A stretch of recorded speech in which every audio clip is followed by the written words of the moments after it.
Welcome to my channel CKG Academy. I am Hemant Raj. I will teach you math of class 9th NCERT chapter name संख्या पद्धति अध्याय 1। पिछले video में हम प्रश्नावली 1.1 पढ़ चुके हैं। अब हम 1.2 पढ़ेंगे। तो 1.2 का टॉपिक है अपरिमेय संख्या, जो कि हम पिछले टॉपिक में परिमेय संख्या पढ़ चुके हैं। परिमेय संख्या क्या था, जिसको हम p/q के फॉर्म में लिख सकते थे, और अपरिमेय संख्या क्या है, जिसको हम p/q के फॉर्म में नहीं लिख सकते हैं, और जहां p और q क्या हो, पूर्णांक हो, और q क्या हो, नॉट जीरो हो। ये तो कंडीशन हमको परिमेय संख्या में भी था और यहाँ भी है, लेकिन इसमें क्या है, p/q के फॉर्म में हम नहीं लिख सकते हैं। आइए हम कुछ उदाहरण देखते हैं। तो क्या है, √2 क्या है, अपरिमेय संख्या है, क्योंकि अगर इसको हम तोड़ देंगे भी, अगर इसका मान भी निकालेंगे तो इसका रियल मान नहीं निकलेगा और लगातार ये चलते ही रहेगा। तो इसलिए क्या हो गया, ये अपरिमेय संख्या हो गया। √3 भी क्या है, अपरिमेय संख्या है। √15 भी अपरिमेय संख्या है। पाई का भी मान पॉइंट में आता है, एग्जैक्ट वैल्यू इसका नहीं आता है। तो 0.11011 इस तरह अगर लगातार वैल्यू भी आ जाए जिसका अंत ना हो, तो भी क्या कहलाएगा, अपरिमेय संख्या कहलाएगा। अब क्या है, इसमें दिया गया है वास्तविक संख्या क्या है। वास्तविक संख्या हम उसको बोलेंगे जिसमें परिमेय संख्या और अपरिमेय संख्या दोनों क्या हो, सम्मिलित हो, उसको हम क्या बोलेंगे, वास्तविक संख्या बोलेंगे। तो उदाहरण आइए हम 3 देखते हैं। तो उदाहरण 3 बोल रहा है, संख्या रेखा पर √2 का स्थान निर्धारण कीजिए। तो संख्या रेखा पर √2 का स्थान निर्धारण करने बोल रहा है हमको। तो पहले क्या करेंगे, हम रेखा खींचेंगे। तो चलिए रेखा खींचते हैं। यहाँ हम खींच लिए एक रेखा, सीधा नहीं हुआ, चलिए कोई दिक्कत नहीं। तो यहाँ बीच में हम 0 मान लेंगे और इधर 1 मान लेंगे, इधर धनात्मक साइड, इधर ऋणात्मक साइड, 2 3 इधर नेगेटिव साइड।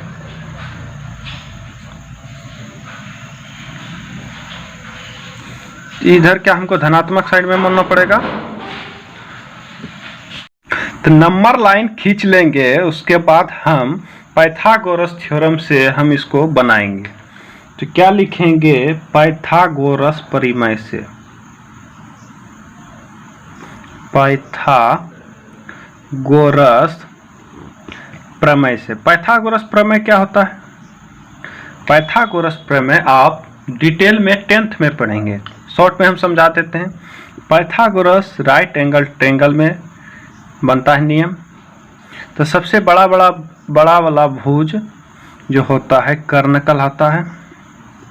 उसके बाद अगर कोई भी कोण मान लेते हैं तो उसका सामने वाला लंब कहलाता है और साइड वाला आधार कहलाता है। तो पाइथागोरस प्रमेय का सूत्र होता है कि कर्ण का होल स्क्वायर इक्वल टू आधार का होल स्क्वायर प्लस लंब का होल स्क्वायर। तो इसमें हम निकालेंगे √2 का मान। तो क्या होगा, आधार हम मान लेंगे 0 से 1, क्योंकि 1 का स्क्वायर करेंगे तो 2 मान आएगा, इधर इस तरह आ जाएगा। तो क्या 1 मान लेंगे इसको, और लंब को भी 1 मान लेंगे। तो क्या आ गया, 2 आ गया। अगर सिंपल कर्ण निकालेंगे तो क्या हो जाएगा, स्क्वायर हटा के √2 हो जाएगा। तो चलिए मान बैठाते हैं इस पे, कैसे नंबर लाइन पे हम निर्धारित करते हैं। तो क्या हुआ, 1 इकाई हम यहाँ लेते हैं, ठीक। 1 इकाई यहाँ से यहाँ हुआ आधार, और लंब क्या हुआ, 1 इकाई हुआ। तो यहाँ से यहाँ तक क्या हो गया, 1 हो गया, और यहाँ भी 1 हो गया।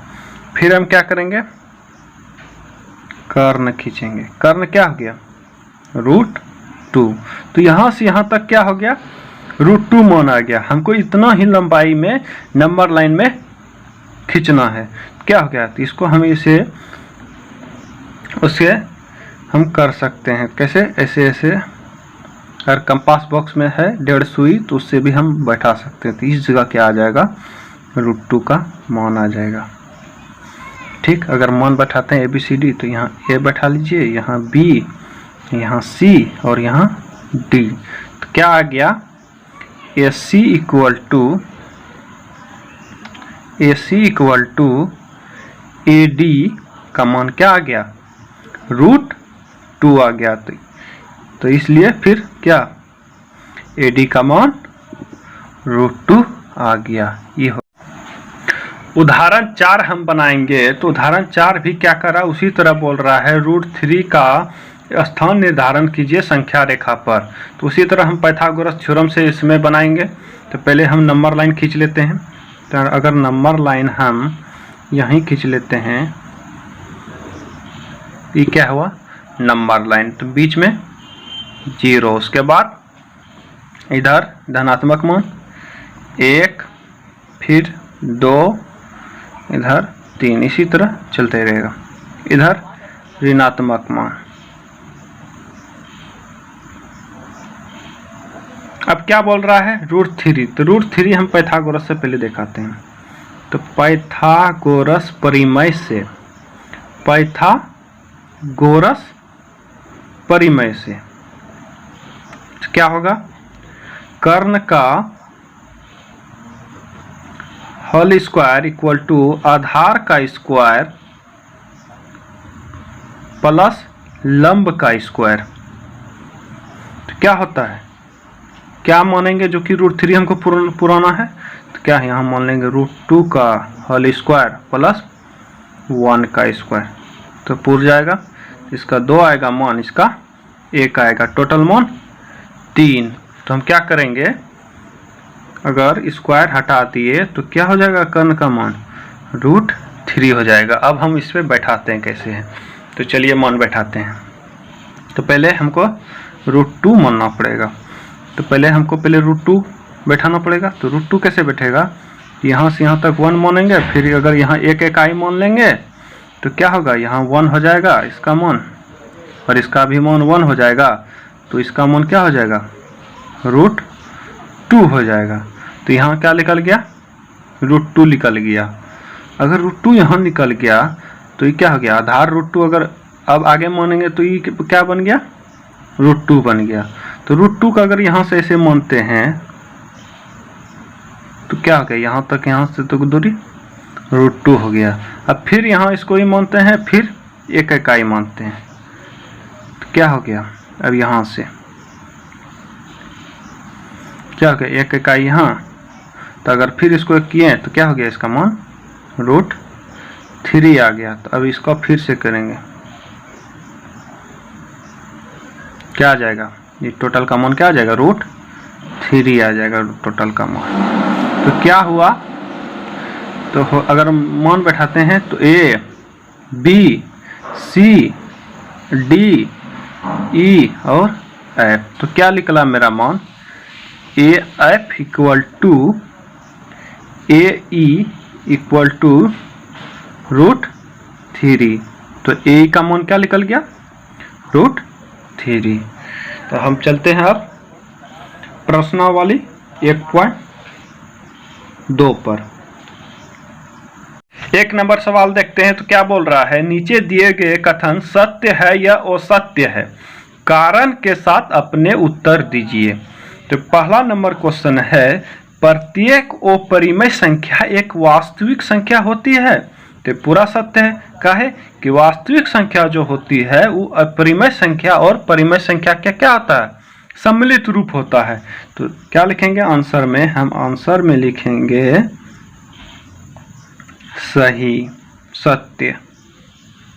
कारण क्या लिखेंगे हम, कि वास्तविक संख्या जो है, वास्तविक संख्या में अपरिमेय संख्या भी होती है।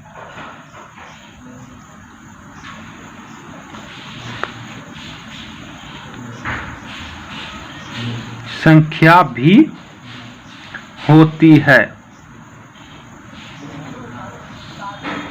नंबर 2 क्या बोल रहा है, संख्या रेखा का प्रत्येक बिंदु √m के रूप का होता है। तो क्या है, वो सत्य है। क्या है, सभी क्या है, √m के रूप में नहीं हो सकता है। क्या है, वो सत्य का है कि प्रत्येक बिंदु का वर्गमूल संभव नहीं है। प्रत्येक बिंदु पर वर्गमूल संभव नहीं है।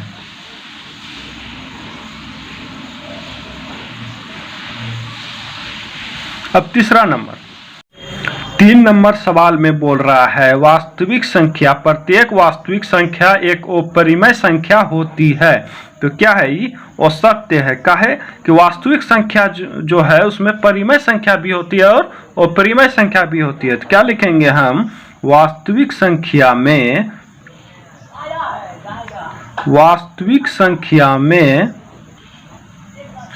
परिमेय संख्या भी होती है। परिमेय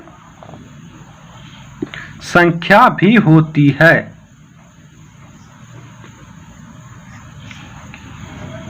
ठीक है, तो क्या हो गया, आंसर हो गया। अब सेकेंड नंबर क्वेश्चन पे चलते हैं। 2 नंबर, सेकेंड नंबर सवाल क्या कर रहा है, क्या सभी धनात्मक पूर्णांक के लिए वर्गमूल अपरिमेय होते हैं? यदि नहीं तो एक ऐसी संख्या के वर्गमूल का उदाहरण दीजिए जो परिमेय संख्या है। तो चलिए इसमें लिखते हैं क्या, तो इसका आंसर जो होगा, तो आंसर होगा नहीं। अब कारण क्या है, क्या होगा, नहीं सभी धनात्मक पूर्णांक क्या होगा, सभी धनात्मक पूर्णांक के वर्गमूल अपरिमेय नहीं होते हैं। क्या है, अपरिमेय नहीं होते हैं। कारण यही होगा कि सभी का वर्गमूल अपरिमेय नहीं होता है। अपरिमेय में क्या होता था, ऐसा वर्ग रूट जिसका कोई मान सही से सिंपल संख्या में मान नहीं निकले, तो उसी को हम अपरिमेय संख्या बोलते हैं। जिसका निकल जाएगा वर्ग रूट तो उसको क्या बोलेंगे, परिमेय संख्या बोलेंगे। अगर हम ले लेते हैं 1 का, तो 1 का क्या होगा, 1 आ जाएगा। उसके बाद 4 का ले लेते हैं रूट, तो क्या आ जाएगा, सिंपल मान 2 निकल जाता था। ये परिमेय संख्या नहीं है, क्या है, परिमेय संख्या है। तो इसीलिए क्या होगा, अगर वो भी 9 का ले लेते हैं तो क्या आ जाएगा, 3 हो जाएगा। इसीलिए क्या होगा, सभी धनात्मक पूर्णांक के वर्गमूल और परिमेय नहीं होते हैं। 3 नंबर सवाल बोल रहा है कि दिखाइए कि संख्या पर √5 को किस प्रकार निरूपित किया जा सकता है। तो सेम उसी तरह जिस तरह हम उदाहरण में बनाए थे। तो चलिए इसका बनाते हैं। तो पहले एक नंबर लाइन खींच लेते हैं। नंबर लाइन खींच लेंगे, बीच में 0, इधर धनात्मक साइड, इधर ऋणात्मक साइड, इधर चलते रहेगा। अब क्या लिखेंगे, इसमें लिखेंगे पाइथागोरस थ्योरम से। तो पाइथागोरस परिमेय से, पाइथागोरस परिमेय से क्या होगा, √5 हम बनाएंगे पाइथागोरस परिमेय से। तो पाइथागोरस परिमेय से क्या बोलता है, कर्ण का होल स्क्वायर इक्वल टू आधार का स्क्वायर प्लस लंब का स्क्वायर। तो क्या होगा, आधार क्या मानेंगे, जो कि हम 5 बनाना पड़ेगा। तो इधर मान लेंगे हम 2 का स्क्वायर और इधर 1 का स्क्वायर मान लेंगे। तो क्या आ जाएगा, 4 प्लस 1, तो क्या आ गया, 5 आ गया। अगर सिंपल कर्ण का मान रखेंगे तो क्या आ जाएगा, √5। तब कैसे होगा, तो आधार क्या हम 2 रखें, तो आधार यहाँ से यहाँ तक 2, क्या होगा, 2 हो जाएगा। और फिर हम लंब हमको 1 मानना पड़ेगा। तो यहाँ से हम खींचते हैं, तो ये क्या हो जाएगा, 1, 2 क्या, ये √5 आ गया। तो फिर इसमें क्या करते हैं, टेढ़ सुई से ऐसे ऐसे खींच लेते हैं। तो क्या हो जाएगा, इस जगह √5 हो जाएगा। तो अगर मान बैठाते हैं तो AB, ये क्या हो गया, 90 डिग्री समकोण त्रिभुज, EC और ED। तो क्या लिखेंगे हम, इसी का लिखेंगे हम कि AC इक्वल टू AD क्या आ गया, √5। तो AD का मान क्या हो जाएगा, √5 हो जाएगा। तो क्या हो गया, चैप्टर खत्म हो गया। मिलते हैं नेक्स्ट प्रश्नावली में। तो अगर वीडियो पसंद हुआ हो तो लाइक करें और सब्सक्राइब करें और इसी तरह पढ़ते रहिए।